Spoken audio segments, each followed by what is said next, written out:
Okay, this is part 2 of Unit 4E, looking at income taxes.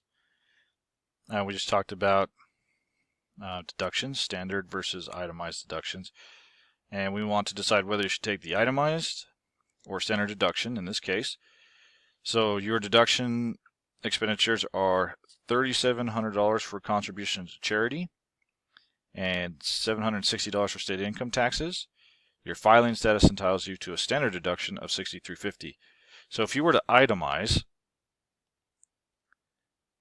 okay, the itemized deductions here would be the $3,700 that you contributed to a charity, plus the $760 paid on your state income taxes, which is going to be $4,460. That number is definitely less than the standard deduction of $6,350. So you would want, in this case, to take the standard deduction because it is greater than the itemized deduction. So you always want to take the greater of the two when you are filing your taxes. Okay, now we're going to be looking at some tax rates. And so for our ordinary income, which is not looking at dividends or capital gains, which is a later discussion, the United States has a progressive tax income or income tax, meaning the people with higher taxable incomes pay a higher tax rate.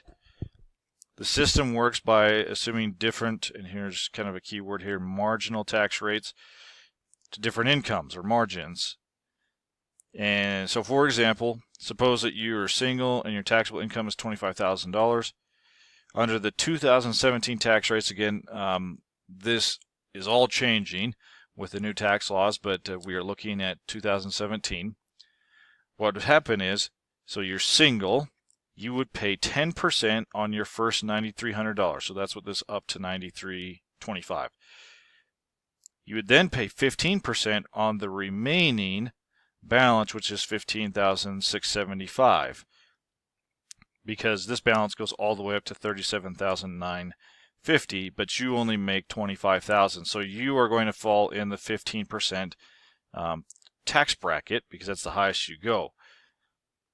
So we're going to be using this table 4.9 quite a bit, and you don't have to memorize this. This will be given to you, but we're going to be using it to determine how much income tax you owe. And the first thing to make sure to identify when you are looking at this is what is the filing status of the individual. Because if you're single, you're looking in the first column. If you're married filing jointly, you're in the second. Married filing separately, you're in the third. If you're just a head of household, the fourth. So you do have to be very conscientious of that. And again, whatever tax rate you end up in last, that is the tax bracket that you are considered to be in. And at the bottom here, for a single, here's the standard deduction. For married filing jointly, there's your standard deduction. And then filing separately but married and head of household. And then the exemption all the way across is $40.50 per person.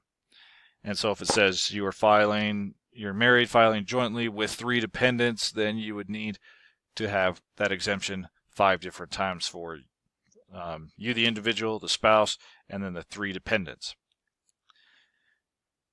So let's calculate some taxes here that are owed. So Jean is a single, so we're in that first column, and had a taxable income of $35,400. So all of the adjusted, or the gross income, the adjusted gross income, and taxable income, all the calculations have been done for you. Again, the marginal tax calculation is based off of your taxable income. So $35,400. So what we do is we first look at the 10%. So the first $9,325 is taxed at 10%. So the taxes you owe are first 10% of $9,325. But we made $35,400, so we have to go to the next bracket because it's bigger than $9,300. So we say plus, and this next bracket peaks out at $37,950. Well, you made $35,400, or Gene made $35,400. So what we're going to do is, whoops, I forgot to put,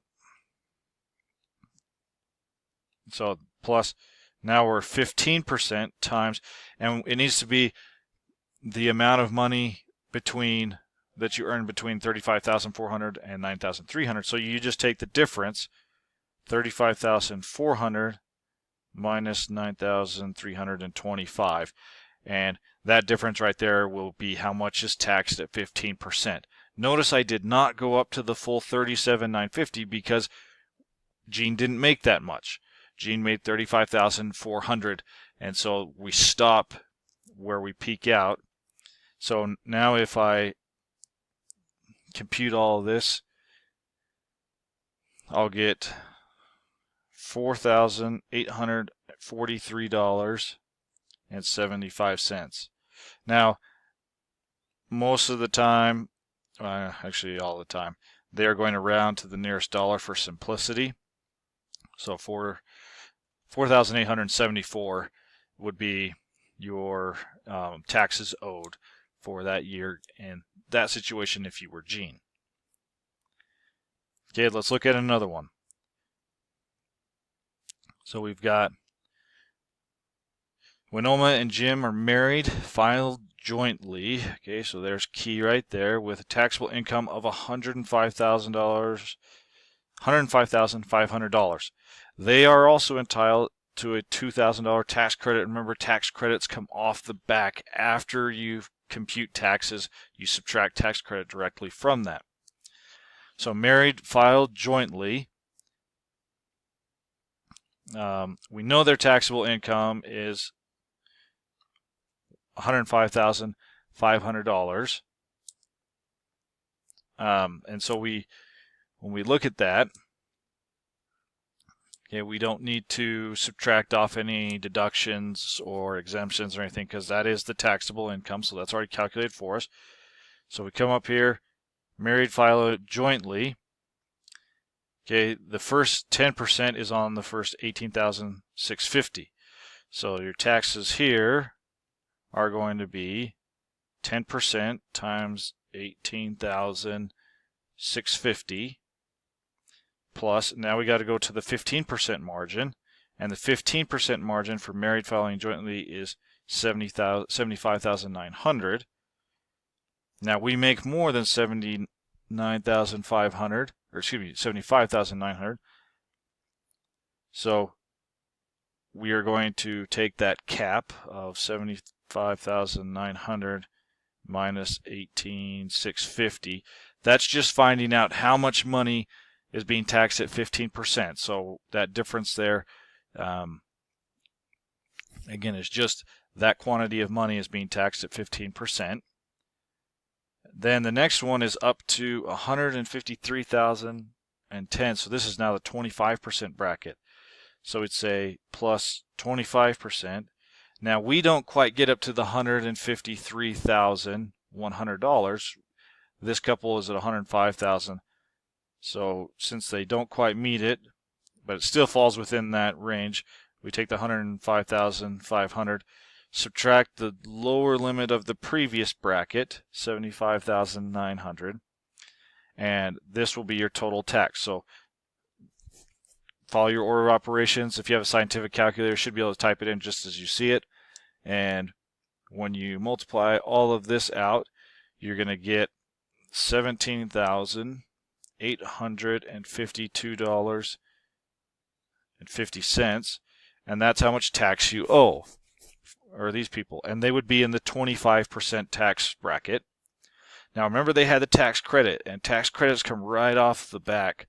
So the total tax is going to be $17,852.50, subtract the tax credit of $2,000, which is $15,852.50. And again, round to the nearest dollar is what the IRS tends to do, or does.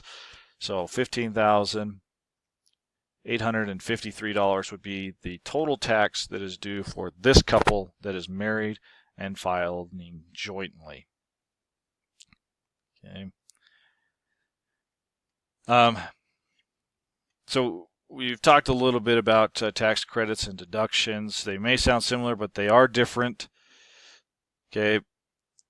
So I'll let you read through this, but just remember that tax credits, you subtract them at the end, but the deductions are calculated into your taxable income. So just make sure that you've got that portion down as to whether it's a credit or a deduction. If it's a credit, calculate all the taxes like we just did and then subtract it from the end.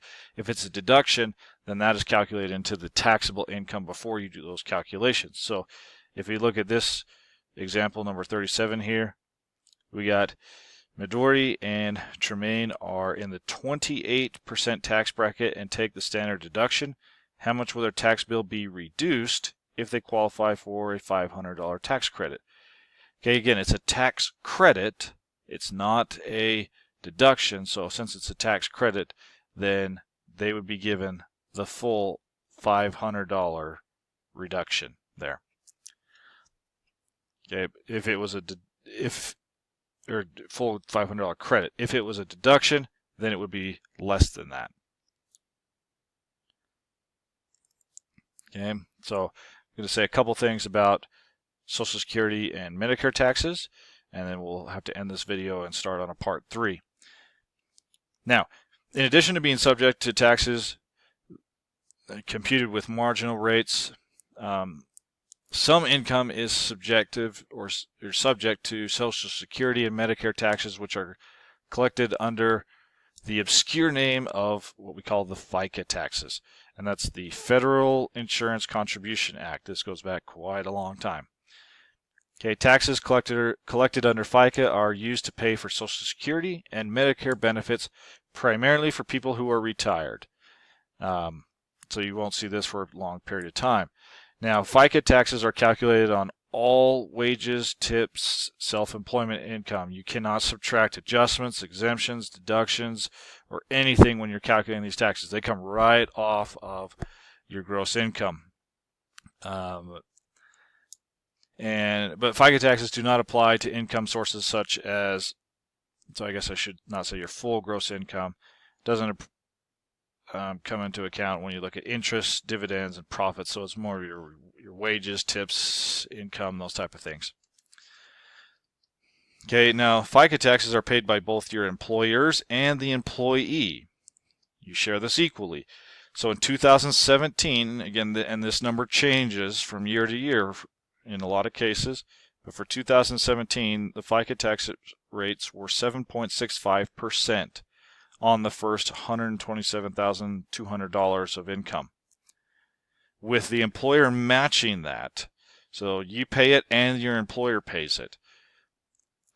Now, if you have an income that exceeds $127,200, then you pay 1.45% on anything that exceeds that, and your employer matches that.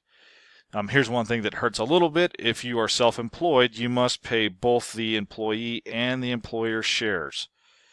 So you actually pay double the rate if you are self-employed compared to those individuals who are not self-employed.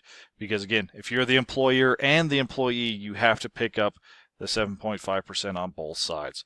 So that's a look at the general idea of Social Security, Medicare taxes, often referred to as the FICA taxes. And we'll be doing some calculations in our next video on those.